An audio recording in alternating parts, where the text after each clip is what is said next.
আসসালামু আলাইকুম বন্ধুরা, আজকে সকাল সকাল চলে আসলাম আমাদের সেই পেঁয়াজের জমিতে। যে জমিতে আমাদের পেঁয়াজের বীজ বপন করেছিলাম সেই জমিতে কিন্তু পেঁয়াজ লাগিয়েছি। এবং পেঁয়াজ লাগানোর পর প্রথমবার আমরা যে ভাসা পানি দিয়েছি, ঢালা পানি, তারপরে কিন্তু আমরা দ্বিতীয় সেচ দিতে আসছি। দ্বিতীয় সেচ আমাদের এদিকে সচরাচর আমরা স্প্রে করে পানি দিই চিকন ফিতা দিয়ে।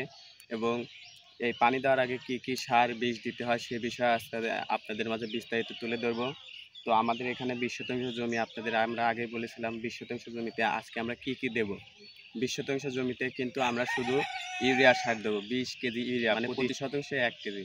1 বিঘাতে আপনারা 33 কেজি ইউরিয়া সার দিতে পারবেন।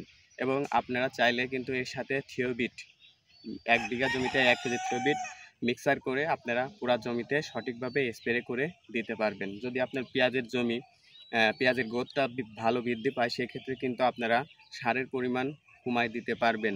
না হলে কিন্তু আপনাদের গাছ অতিরিক্ত হবে এবং পেঁয়াজের ফলন কম হবে। এবং যদি গাছের গ্রোথ একটু কম দেখেন, তো সেক্ষেত্রে আপনারা কিন্তু ইউরিয়া সারের পরিমাণ বাড়াই দিতে পারবেন এবং থিওবিটের পরিমাণও বাড়াই দিতে পারবেন। আমরা যেহেতু লাগানোর সময় গ্লোজিন, ম্যাগমা, বোরন এগুলো দিয়ে দিছিলাম, সেক্ষেত্রে আমরা এখন দেব না ওইগুলা।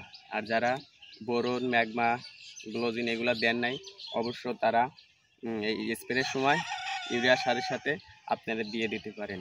আর আপনাদের পেঁয়াজ যদি একটু বেশি খারাপ হয়, আপনারা কিন্তু এই ইউরিয়া সারের সাথে আপনারা ড্যাপ সার যেটা বলি, বা মাটি সার যেটা বলি আঞ্চলিক ভাষায়, এই ড্যাপ বা মাটি সারও ইউরিয়া সারের সাথে দিতে পারেন।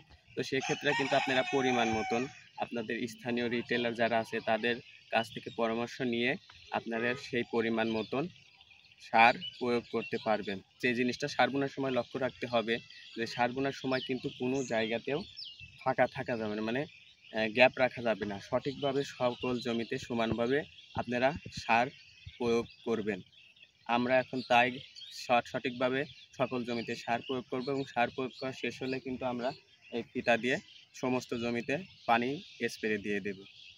তো বন্ধুরা, এখানে আমাদের 8 শতাংশ জমি, আর ওই সাইডে 12, দুইটা মিলে 20। তো 8 শতাংশ জমিতে আমরা কিন্তু 8 কেজি শুধু ইউরিয়া সার এখন দিয়ে দেবো।